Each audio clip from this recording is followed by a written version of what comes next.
Vamos mudar de assunto aqui. Enfim, esse é um assunto longo. Assunto, vamos lá. Vamos adicionar mais uma pimenta aqui neste caldeirão político, minha gente. Ô Vini, dá para convidar para a mesma festa o presidente da Câmara, o Rodrigo Maia, e o ministro da Economia, Paulo Guedes? Sim ou não? Por enquanto não. Não? E esse fim de festa agora para o Rodrigo Maia, né? O Zé falou aí na nossa última pauta em sair atirando. Parece ser o caso também do presidente da Câmara dos Deputados, que depois da decisão do Supremo Tribunal Federal não vai poder se reeleger, e ontem, em coletiva, ele aproveitou aí para dar uma cutucada na equipe econômica do governo, ironizou, né, a equipe econômica do ministro Paulo Guedes, dizendo que é uma equipe econômica que não tem pauta, que não tem agenda, mas tem muita promessa. Vamos ver. E acho que não tem pauta, eu acho que não tem agenda. Não tem agenda para vacina, não tem agenda para os mais pobres, não tem agenda para recuperação econômica, para geração de emprego. Tem muita promessa.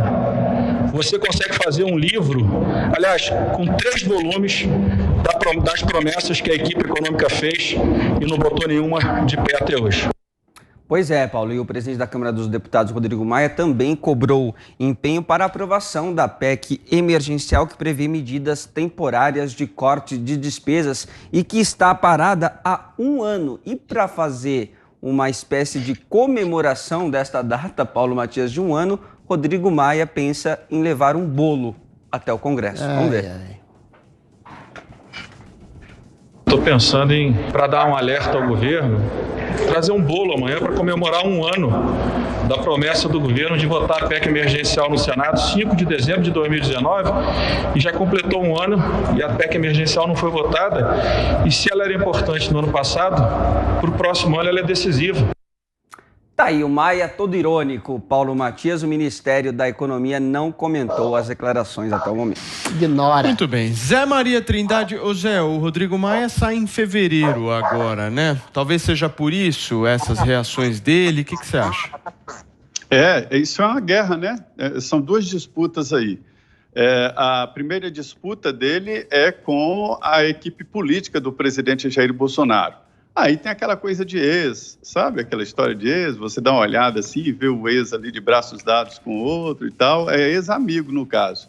Inicialmente, logo no início do governo, um grupo de deputados ali, coordenados inclusive pelo presidente da Câmara, Rodrigo Maia, entendeu que o ministro da Economia, Paulo Guedes, era o porta-voz da área liberal do governo do presidente Jair Bolsonaro. Então, correram para dar apoio ao ministro Paulo Guedes. E chegou a um ponto que ninguém nem conversava com o governo e com o presidente Jair Bolsonaro e já se entendia diretamente com o ministro Paulo Guedes. E aí entrou o general Ramos, o tratorzão aqui da esplanada dos ministérios. Brigar com ele é ostracismo ou demissão. E falou nada disso. Paulo Guedes não vai mais falar com ninguém no Congresso Nacional. E Paulo Guedes transmitiu o recado para seus auxiliares, secretários e tal. Ninguém fala com o deputado, com o líder e com o presidente da Câmara. A conversa política agora é com o ministro da Secretaria de Governo, Luiz Eduardo Ramos. Aí o presidente da Câmara se sentiu ofendido, chateadinho, e cortou relações com o Paulo Guedes e começou a atacar o Paulo Guedes. Esta é a história, ex-amigos, né? Então tem esse rancor no meio. A outra disputa é o mercado interno, lá do Rio de Janeiro. Daqui a pouco, a família Bolsonaro vai disputar espaço no Rio de Janeiro com a família Maia, o pai e o filho lá, que são políticos no Rio de Janeiro, mesmo eleitoral. E no meio disso tudo está a disputa pela presidência da Câmara dos Deputados. Rodrigo Maia está se sentindo o máximo por ser inimigo do presidente Jair Bolsonaro. Ele já considera um privilégio. E é mesmo, né? Para despertar uma atenção de um governo, uma figura, ele mesmo se referiu como deputado de 70 mil votos, e é muito pouco para o Rio de Janeiro, elege vereador no Rio de Janeiro, e aí ele está se sentindo ali o adversário poderoso, e está formando um grupo para disputar a presidência da Câmara com o apoiado pelo presidente, que é Arthur Lira. Então, este é o contexto aí desta briga e destas mágoas derramadas. Muito bem. Joel, o Rodrigo Maia cobra bastante o governo, mas ele também está devendo algumas pautas importantes para a sociedade, né?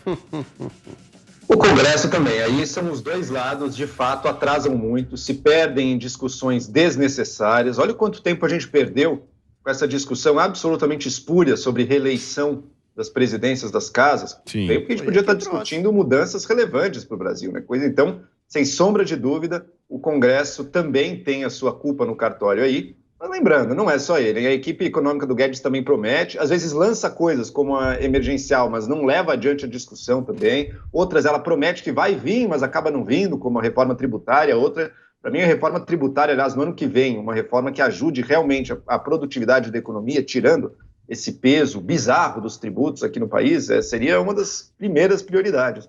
Mas a gente vê que realmente o governo se perde. E às vezes, e o Congresso também, entre prioridades espúrias e um monte de outras agendas, acaba que o que é mais importante para o Brasil some da agenda, é esquecido. Então você tem o Congresso com essas votações espúrias, você tem o governo Bolsonaro dizendo que ele vai para o Congresso, mas que o foco dele é discutir voto impresso.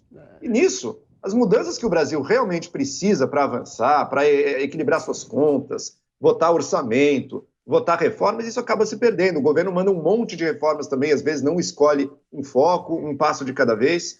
O Brasil está perdendo muito tempo aí.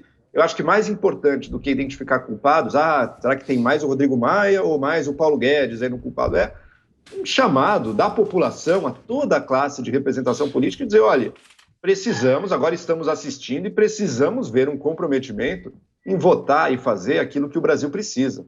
Acabou esse tempo de ficar empurrando a culpa um para o outro.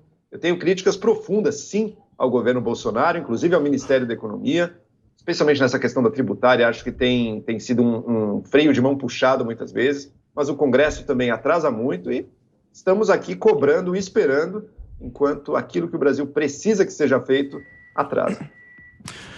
Adriles, e para você, e essa postura do Rodrigo Maia, é uma boa sinalização, é um bom encerramento aí de mandato ou não? É uma sinalização psiquiátrica de um ressentido, de um invejoso.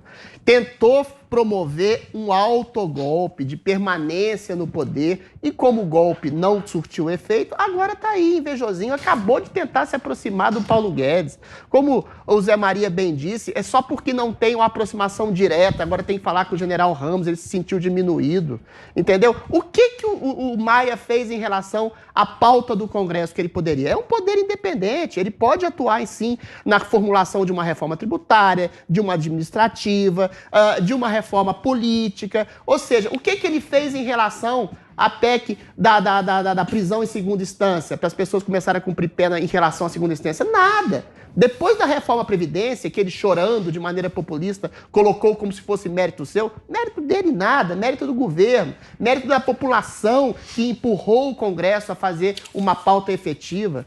Populismo completo. Quem fez perder tempo o país em relação a essa discussão inócua, vazia, de reeleição, que é expressamente proibida para o cargo de presidente da Câmara, foi o próprio Rodrigo Maia, aí que se coloca no lugar de crítico, de ombudsman preferencial do governo. Ele mesmo falou que não dava para fazer nada durante o ano de 2020, porque o importante era salvar vidas. Quem dizia que as vidas que são salvas, sobretudo na necessidade de uma reforma emergencial administrativa, tributária, de uma reforma política do país como um todo, foi o Bolsonaro. Ele falou que tinha que colocar isso tudo para o ano que vem, ou seja, ele esquece o que ele disse, ele simplesmente sublima o fato dele, Rodrigo Maia, ter perdido um tempo enorme em relação ao seu narcisismo, à sua sanha pelo poder, e se coloca agora, um mês depois de ter tentado colocar uma aproximação em relação ao Guedes em nome de uma melhoria tácita do país, agora se coloca dessa maneira ressentida, invejosa, pequena, tacanha, menor ainda que os seus 70 mil parvos votos. Ou seja, era uma votação, como disse o Zé Maria, para eleger vereador. Vai voltar ao ostracismo, ao nada, de onde ele nunca deveria ter saído. Muito bem. Nossa, Zé Maria Trindade. Aqui, Oi, invejoso.